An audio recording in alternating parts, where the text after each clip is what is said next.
All right, it is definitely the end of an era. I am so upset, but it had to be done. This is my Gisela Blade of Goldnight deck, and we are going to take a look at it because she's getting taken apart. So, unfortunately, Unfortunately, it is the end of her time. I just don't play her anymore. She was my first ever commander deck, and I love her so much. I love her so much. And ultimately, I can always put the deck back together. But right now, I'm just really interested in playing something new. So something like Lightning from the new Final Fantasy set that came out. I'm really excited about her, and she's a much lower CMC'd commander than my beefy 7 Gisela Blade of Goldnight, but I wanted to make sure I did a tribute to her because she was my first ever commander deck I ever built, and so she will always have a special place in my heart. I love her. She is Angel Typal with a splash of red for shenanigans. So let's go ahead and get on into it and check out this deck tech. All right, so we have Gisela here. This was the first ever commander I ever built, Gisela Blade of Goldnight. I love her. I wanted to build her because she was an angel, and I was really excited about Angel Typal. I thought it was really nice to have evasion and the flying there, but she is amazing. She is flying first strike 5/5. She does cost 7, 4 uncolored, red, and 2 white. She has, if a source would deal damage to an opponent or an opponent controls, that source would deal double that damage to that player or permanent instead. If a source would deal damage to me or permanent I control, prevent half that damage rounded up.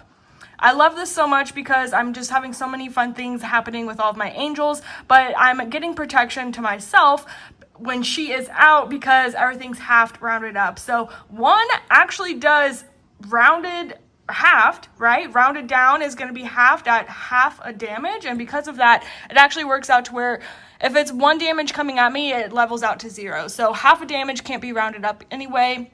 It's kind of crazy. I don't know. I really can never wrap my head around it because that is what magic is. But anyways, I love it so much. Your 1/1s can't do nothing towards me.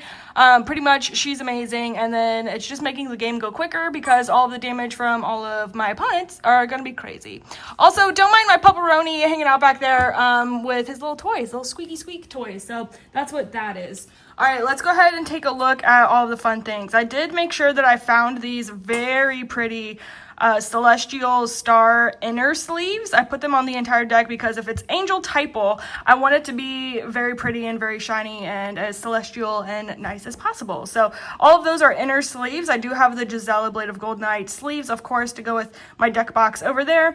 I have 2 Planeswalkers in this deck. Chandra, Torch of Defiance. I mainly just use her for this +1 ability of getting the mana. I needed ramp, and so this Planeswalker is able to help me with that beefy 7 CMC'd, and you know people are removing good old Gisela, so I need that for the commander tax as well. I've maybe once or twice actually done this bottom part here. It definitely is helpful. Sometimes I'll bump this up just to make sure that my loyalty counter is going up, but for the most part, 9 out of 10 times, I'm only using it for the mana here. So Chandra's very nice for that. Elspeth Resplendent, I love this so much. Streets of New Capenna for the win. Getting all of these different types of counters is amazing. Lifelink helps me feel a lot better because people do target you a lot when you play Gisela. But getting the +1 counter on it is really nice, and the vigilance is huge in this deck. I love the vigilance. Obviously the other things are going to be really fun, but I'm really just trying to get these counters, and you'll see this is a win con, so I'm going to put it off on the side with another card that we'll talk about in a second, getting this +1 counter on Gisela with something else. All right, obviously, we're just going to be looking at all the creatures now. There's very few that aren't angels. The majority, like 99%, are angels, but we got this very pretty Sad Robot, Solemn Simulacrum, Gisela, the Broken Blade. I don't think I have them together here, but I do have both of them in the deck. Never in my entirety of playing this deck have I drawn both of these spells, let alone gotten to meld them. So I'm very sad about that. It was in the cards for me maybe one day, but Gisela, Broken Blade, obviously we want to meld those. Magus of the Wheel for some kind of card draw. I don't have too much card draw in this deck, not as much as I definitely should. I'm just trying to do fun pet card things anyway, so Magus of the Wheel is really good for just card draw. That's ultimately why that's in here. Soul Warden, my girl. My signed art version here is very nice. It's a pet card. I love Soul Warden. I love Soul Warden. She's my girl. Shattered Angel. I do not like this artwork, but getting some life gain here from land ETBs on my opponent's control, I mean, that's just kind of helpful. And then I can use it as a chump block. I don't really care about this dying. The lifelink's nice in the meantime, but it's not necessary to win the game. Obviously have to have Avacyn, Angel of Hope. Obviously, she's the most beautiful and wonderful Bad A babe.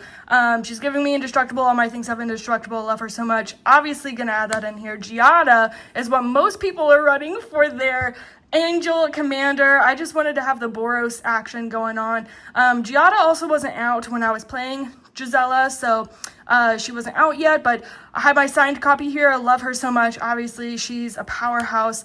Aurelia, getting in all of the combat damage because we're bumping up all of our things, making combat very scary from Gisela, so getting more combats is super nice. Lulu is just a cutie patootie little elephant angel, so gotta love her. The other things are nice. If I'm being honest, I just wanted the cutie patootie of the elephant angel. That's why Lulu's in here. Bishop of Wings is very nice because I'm getting rewarded for playing angels. So I'm just getting things happening for angels happening. So obviously Bishop of Wings is really necessary. Angel of Tides is really fun. I love Angel of Tides. Whenever she's untapped, creatures can attack me or Planeswalkerrs I control unless they pay one for each of those creatures. So come at me, bro. You can't.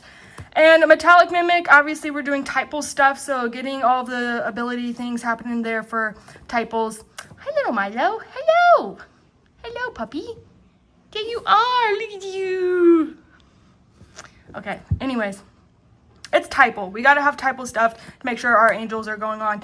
Lyra Dawnbringer, my girl. Listen, I love lifelink. I love +1 counters. And for my angels to all have lifelink and +1 counters is crazy.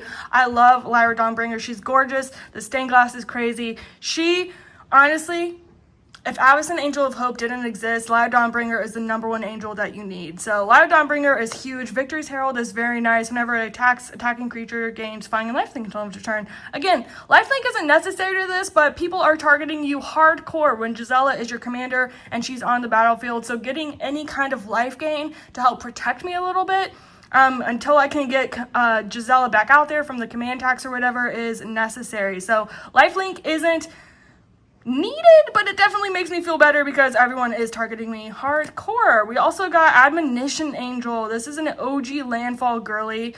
I really like the bottom part here. Whenever she leaves the battlefield, return all cards exiled to the battlefield under their owner's control. Just kidding. I don't like that. I like the landfall. Whenever land ETB is under my control, I may exile target non-land permanent other than her. So I'm exiling stuff. Get it out of here. It's some kind of removal. That's nice. This part, that's fine. It's whatever. By the time that this happens, I'm going to win the game anyways. Honestly, I've never even had that happen, so I'm not worried about it. Archangel of Thune. Oh, with Lyra Dawnbringer. I love her so much. So much. So good. All the +1 counters, lifelink. Gotta love her. Herald of Eternal Dawn. This is a new one from Foundations. Flash flying. Can't lose the game. Opponents can't win the game. Just a little bit of protection there.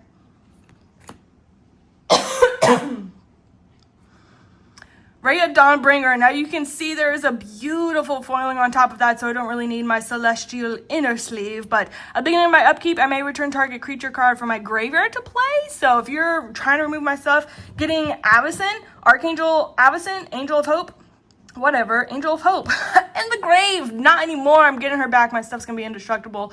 If my command tax is getting atrocious, I'm gonna put her in the grave, and then with Raya Dawnbringer here, I'm gonna get her back out. So that's pretty nice. Esper Sentinel, obviously we need some kind of reward for what's going on, so not an angel but necessary for the deck. Adhikar Valkyrie, flying Vigi, and tap it whenever target creature other than her dies this turn. Return that card to the battlefield under my control. So if any kind of combat damage is being scary, I can just tap this angel and get your creatures that died. So I can love that so much. I don't even have to be the one in combat. Like I can literally just tap and make that happen. So really nice there, especially with the Vigi counter that we can put on her from Elspeth Resplendent, so that we can still do combat damage and be scary, but then I can have that tap ability later on. So that's really nice. Valkyrie Harbinger, we got Flying Lifelink, making creatures, gaining life, doing stuff. It's just good things. Sunblast Angel is super strong. Oh my gosh, whenever ETBs destroy all tapped creatures. So listen, you think that you're trying to swing out, win the game. I do something crazy like Teferi's Protection. I don't know. So your creatures are all tapped out. Well, guess what? I'm going to play Sunblast Angel and freaking get them out of here. Not here anymore. So pretty much a board wipe against everyone but me, because I'm playing all angels. And it's not going to be tapped out when I play that. So angel spells cost 2 less. That is really nice, especially when you have such high CMCs of all of these angels. They cost so much to play. So we got 2 at a minimum here from Starnheim Aspirant. Very nice. And Aurelia the Law Above, the new one from Karlov Manor. Flying Vigi and Haste. Whenever a player attacks with 3 or more creatures, I draw a card. It says a player. It doesn't just have to be me. Whenever a player attacks with 5 or more, she does 3 damage to each of my opponents, and I gain 3 life. And so all these things are triggering. It's amazing. I love it so much. You got tokens? You think that you can't come at me? Well, guess what? Aurelia is going to make it so I get all these very nice things happening. And of course, we have Bruna here to get our Bruna and Gisela melding into Brazella. Yeah, never got to do the thing, but still very nice regardless. Okay, listen, I did not remember having this. This is a proxy. Don't come at me. I got this out of MagicCon. I don't remember who gave it to me. But anyways, Lightning Bolt, necessary. It's not 3, it is 6. 6 damage Lightning Bolt from Gisela being on the battlefield. So that's crazy. Lightning Strike, again, it's not 3 damage. It's going to be 6 because it's doubled. It's not coming at me. It's going at you. It's doubled. So that is 6 damage for 2. That's pretty darn good. Stroke of Midnight. We need to destroy some stuff. You guys are going to have big, scary things as well as me. So destroy something. I need that. Removal is necessary. You need to run removal, you guys. Run more removal. Valorous Stance. I can either target creature gaining indestructible totem of the turn, which would make you targeting my Gisela very helpful, or destroy something else. So again, you got options. A girl likes options. I need protection for Gisela, but I also want to destroy your stuff because I want to win the game. So I like having options there. Again, a Braid, it's not 3, it's 6 from Gisela. Also removal. We love options. Thank you. Big Score. We need some kind of ramp. I mean, treasure tokens technically is not ramp, but getting card draw and treasures for a type of ramp, I'm going to take it. I'm going to take it. Silence, because I want to make sure that my big scary creatures can come at you. And you're not going to play your big scary stuff. I don't want you to win the game. You're going to get silenced. Intimidation Bolt, dealing 3 damage to target creature. Other creatures can't attack this turn. The damage is nice. Having you not being able to attack is huge, huge. Path to Exile, again, we love removal. We need removal. Teferi's Protection, because I need that protection. How can you play a white deck and not run Teferi's Protection? Listen, I know it's expensive. It's worth it. It's worth it. Disenchant, because if you're trying to put my girl in a lock hold, no, you're not. I'm going to get that out of here. Mana Tithe, because we want to be able to counter stuff. Sneaky, sneaky little sneaky counterspell in white. Generous Gift, because it's very pretty. Very pretty. It's an adult Lulu. She doesn't have wings right now because she's just coming at you and making you have a 3/3 elephant instead of whatever you wanted to have in the first place. And then Safe Passage, prevent all damage that would be dealt to you and creatures you control this turn. I loved Holy Day. Back in the day, if you watched my mono white deck that I learned to play on, Holy Day was huge for me. It made me feel really good and protected, and I loved it so much. So this feels like Holy Day, but it's better. So it's not amazing, but definitely makes me feel better about myself. So thank you, Safe Passage. We don't have a ridiculous number of sorceries, but man, do I love them. Destroy all non-white creatures. You saw, I only have a few creatures that have red in them, or even colorless, whatever. But pretty much I'm just running red shenanigans and white creatures. So destroy all non-white creatures is huge for me. Mass Calcify is awesome on that. I love the card draw here. We got Renegade Tactics. Target creature can't block this turn. If you're trying to do something absolutely atrocious with your dinosaurs or Eldrazi, I don't want Annihilator coming at me, so I'm going to make it not being able to block so that I can make sure my damage goes through, because you got a scary thing, I'm targeting you. I also just want the card draw. Full Throttle, what a great card from Ether Drift. After this main phase, there are 2 additional combat phases. At the beginning of each combat phase, untap all creatures that attack this turn. So nice. I'm getting so many combats, which is obviously necessary for my angels to do stuff. Everything's going to come at you. It's going to be great. Faithless Looting, because card draw, obviously, we can flash that back for more card draw. Vanquish the Horde, and this beautiful Borderless from Innistrad Remastered. Costs 1 less to cast for each creature on the battlefield. Obviously, if we're trying to destroy all creatures, things are scary. There's a lot of creatures out there. Majority of the time, I'm just going to be paying it for the 2 white right there. So, very beautiful card. Gotta have some kind of scary thing, as well as this Mana Geyser. Again, not any ramp in this deck, very little ramp, so getting any kind of mana is going to be huge for me. And then this is probably my favorite sorcery, Goad all creatures I don't control. Listen, I know y'all hate Goad, but in this kind of a deck, making sure that your scary stuff is going everywhere, and it has to because that damage is doubled. Listen, Disruptive Quorum is necessary, and this is a beautiful borderless one. All right, now we are getting to my favorite card type, Enchantments. Impact Trimmers, why not? Why not? You know, it's not 1 damage, it's going to be 2. It's going to be 2 damage because Gisela's bumped up, so even though I'm not having like a crazy amount of creatures coming out all the time, I'm not a token deck. This isn't Ginny Faye. I don't know. It's not going to be crazy, but it is going to be 2 damage instead of 1, so that's definitely helpful. Blood Mist. At the beginning of combat on my turn, target creature I control does double strike. So double strike is going to be amazing. This is going to be something we talk about in a second, as well as Fiery Emancipation. Listen, I said red shenanigans, and I meant it. For source would deal damage to a permanent or a player, it deals triple that damage to that permanent or player instead. So tripling something and then doubled that triple damage. A ridiculous amount of damage. Thank you, Gisela. Curse of Shaken Faith. I love curses. I think they're hilarious.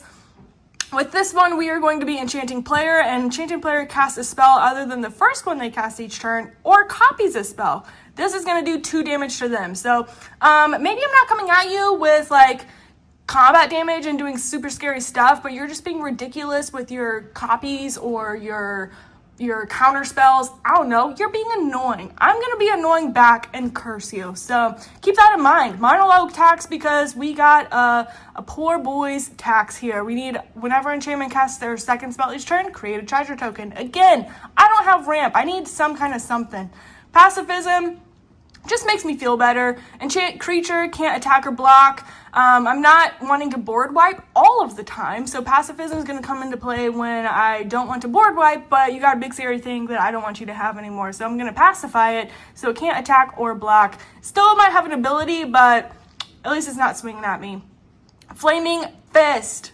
This card is crazy good. Commander creatures I own have, whenever this creature attacks, it gains double strike until end of turn. This card is important because we know Gisela is a 5/5, okay? She has Flying First Strike as a 5/5. Whenever she is out, this already happens. If a source deals damage to an opponent, it deals double that instead. So if she's a 5/5, she's actually hitting for 10.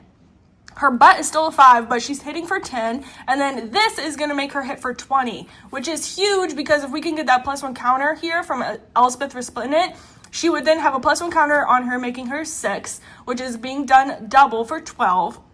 And then 12, getting double strike, is going to be a one-shot commander damage hit for 24 damage. So that's amazing. That's also why Blood Mist is huge, getting that double strike. Again, any kind of double strike here that we can get with Gisela on top of the +1 counter is going to be a one-shot commander damage kill. So huge to have all 3 of these. Those are my real win cons outside of the shenanigans you see here. All right, wrapping things up on artifacts. Quicksilver Amulet, my big scary angels cost a lot. So if I can just tap 4 and tap this, 4 is still a lot of mana, but it's definitely going to be less than the 8, 7, 6 mana that it's costing to play some of these angels. Blade of Selves, because Myriad goes hard in this deck. If I can have my creatures swing at someone that can't block, or is tapped out, or has no evasion, they don't have reach, flying, they can't block any of my stuff, I'm going to swing at them, but then Myriad is going to create a token copy of those creatures.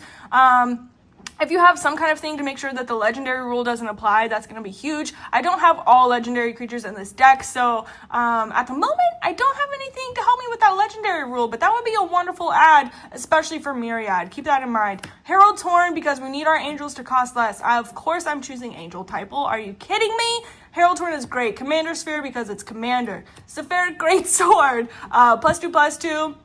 Create a 4/4 Angel. Those are just really nice for a bunch of things, but honestly, having things that are just tokens so that I'm able to use them as chump blockers is really nice. Belby's Portal. Again, I can tap 3 into it to put a creature card of the chosen type for my hand into play. 99% of my creatures are angels, so I'm going to be choosing angels. Only paying 3 and tapping this artifact instead of playing my CMCs of my big scary things. So also very nice with the Quicksilver Amulet. Urza's Incubator, because again, we need our angels to cost less. We want to be able to not just play one angel and do a thing. We want to play an angel, play more spells. Again, more spells. And with all these cost reductions is the only way that's able to happen. So Urza's Incubator, necessary for any Typal deck. And of course, good old Soul Ring. Who doesn't love a girl? Look at her. Love.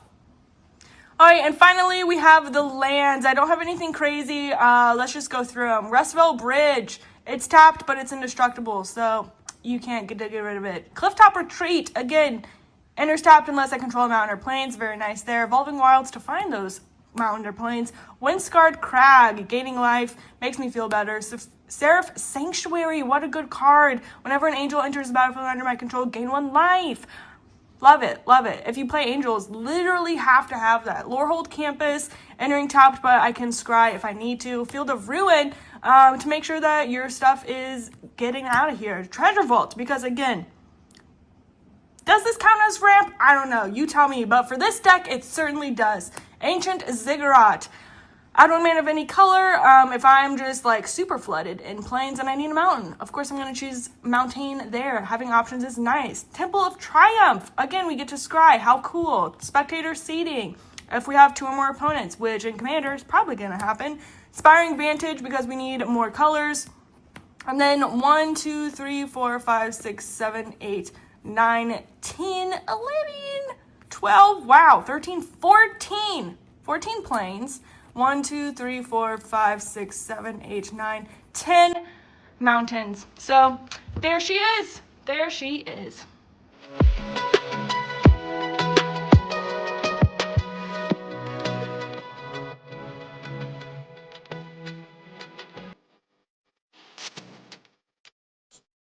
All right, that is it for the video. Let me know what you guys think.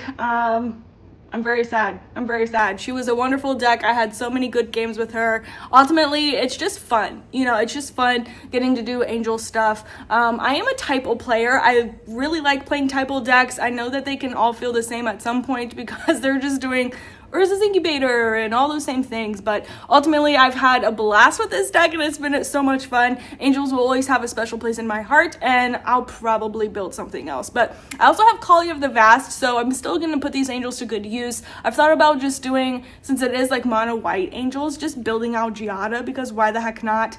I can still use like the sleeves in the deck box as a tribute to Gisela, so that might happen. But for now, I'm gonna go ahead and head over to Moxfield and figure out what's coming up next. So if you have a suggestion for Commander, let me know, and then who knows, maybe we'll do a live stream and build out Commander. So let me know what you think I need to play next. I thank you guys so much for hanging out today. Make sure you subscribe and hit the like button and do all the things, because that's what you're supposed to do on YouTube. But really, I just am thankful to have you here. So thanks for being a part of my gathering. And as always, see you next time. Happy gaming.